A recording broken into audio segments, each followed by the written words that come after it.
That's a very, very tough act to follow, Bill.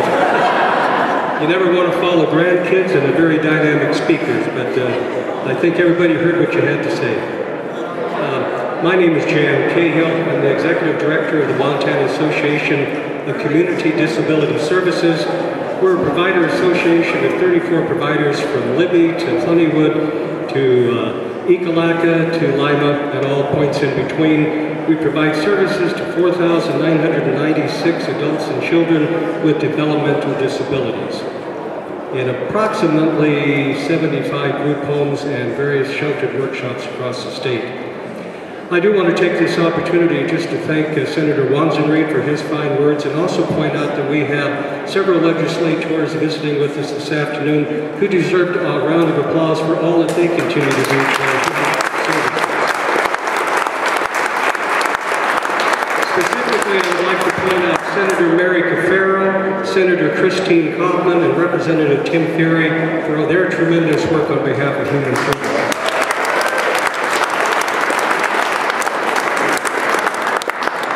I'm here today to talk about the need for a provider rate increase, which has direct impacts on all of the services that you've heard about prior to this and that you will hear about later on after this brief comment. The need for provider rate services is as great today as it was 2 years ago, 4 years ago, and 10 years ago. Without provider rate increases, as another speaker pointed out, there's a very probable reason to believe that one or more providers will no longer be able to provide the same level of services that all of you and the thousands of Montanans across the state have come to believe in and come to need. Specifically, there are companies in DD services who will have to see services and at least one or two that will go out of business without a provider rate increase. That's not a threat. Believe me, it doesn't do me any good to tell you that because it breaks my heart to know that these businesses who have served people with developmental disabilities for 20 and 30 and 35 and in some cases 40 years are facing the greatest need that they've had in their entire business history.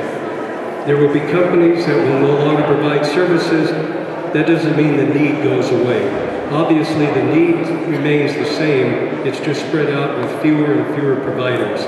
So I'm talking with legislators, in fact, I'm meeting with several this afternoon, about providing a meaningful, reasonable rate increase to allow companies to at least break even and continue to provide the high quality of services that all of you have come to expect. I look up on the third floor and I see Maureen and Mike Mansfield's back to the rotunda.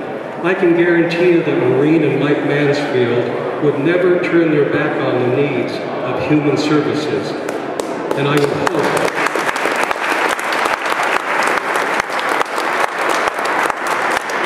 hope that the other 147 legislators, and I see Carly Bolin is with us today also from Great Falls, the other 146 legislators would also remember that the needs remain the same. They will only increase as we get older, and that the money is there. So again, thank you so much for coming this afternoon. Travis, thank you so much for putting this together in Independent Living, and keep up the good fight. Thank you.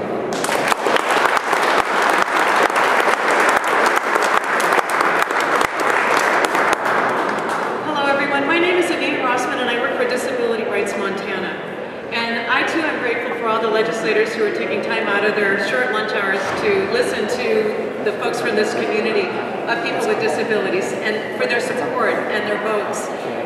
I started out this session, the very first time I talked to legislators this session, I said, years ago I heard interviews with young people who come to the United States to work for the summer. They come from all over the world to work in the national parks.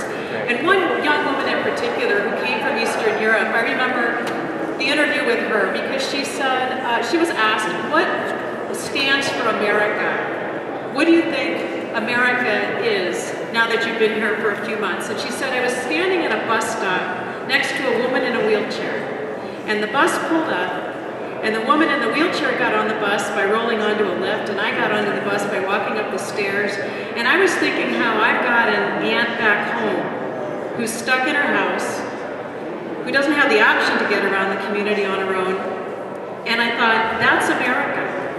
Everybody's got a shot. Everybody belongs in America. The reason that everybody belongs in America is because people with disabilities fought for decades to get that recognition and to get that inclusion.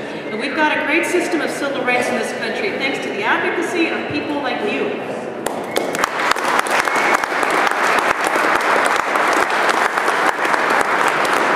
And we're maintaining that system of civil rights because people like you are coming to organizations like ours and making your complaints and pointing out the holes in the system.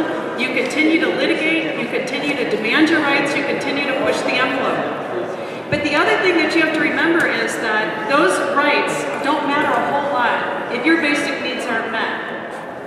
The other part of inclusion for people with disabilities is that the people's, they call this the people's house. This is the people's arm of government, these elected legislators.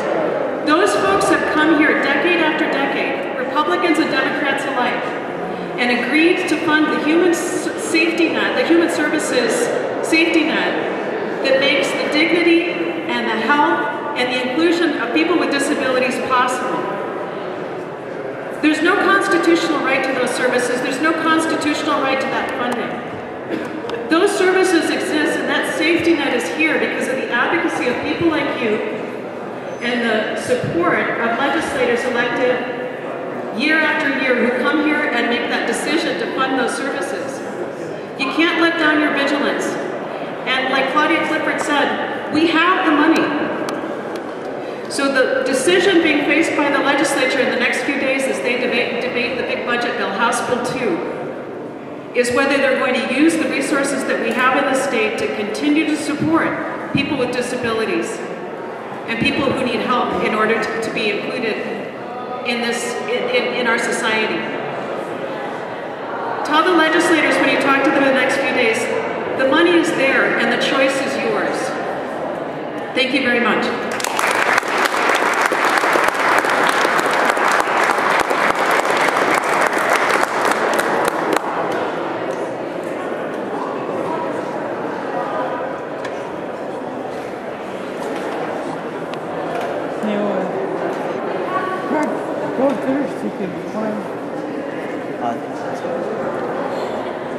Kathy McGowan, you're next.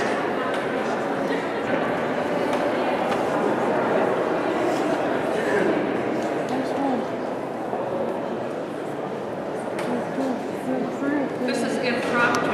No one told me I was doing this. I'll be very brief. I spend a lot of my time working on mental health issues, and that's what's near and dear to my heart. Folks have said, well, how's mental health doing? And compared to what a lot of other programs are going through, we haven't done so poorly. But I guess what people don't really realize is just because folks might not have their mental health services cut, they still need to eat. They still need to warm their apartments or wherever they live. They still need all of those basic things that have been talked about in terms of a dignified life. We can't let up on this. We just need to keep reminding over and over and over again what it's like to go through a day without enough to eat and without a warm place to stay and places to go. So please keep up the good fight. Remind them, look them in the eye. We're behind you. We'll do what we can here, but we're just lobbyists. And let me tell you, we don't have the clout that you do. You have the power. Let's go do it. Don't give up until the very final day. And don't leave out the governor's office either in your discussion. They're part of this whole decision-making process. Thank you.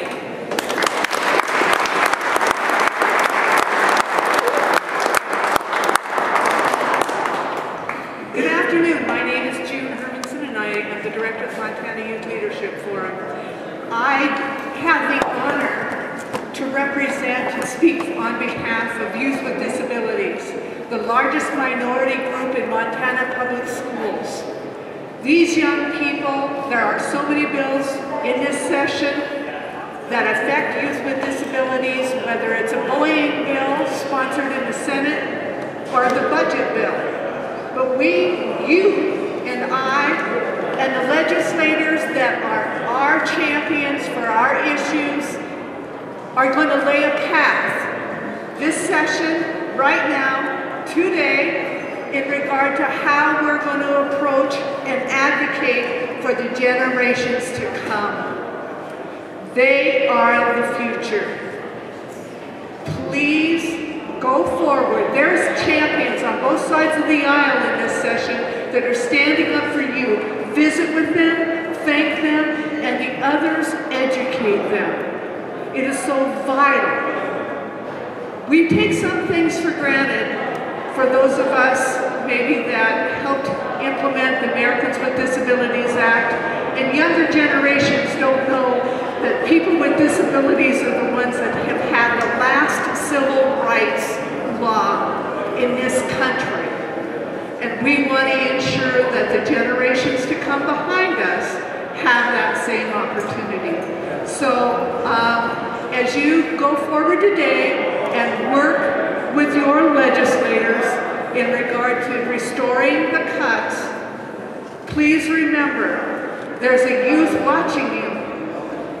There's a youth that needs you.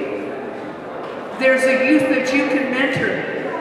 And let's together restore the cuts. Thank you.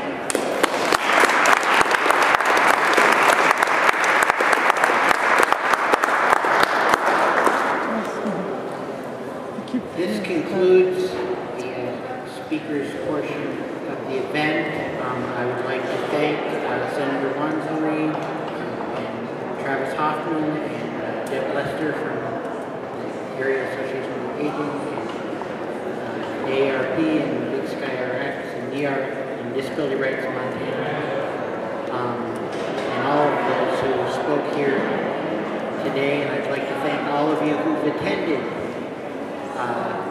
some part of this rally here today. It is vitally important that between now and the 21st of April, which is the 90th day of the legislature, which will likely be the day the final budget is passed, it is vital that we keep up through email, through telephone, and showing up if we have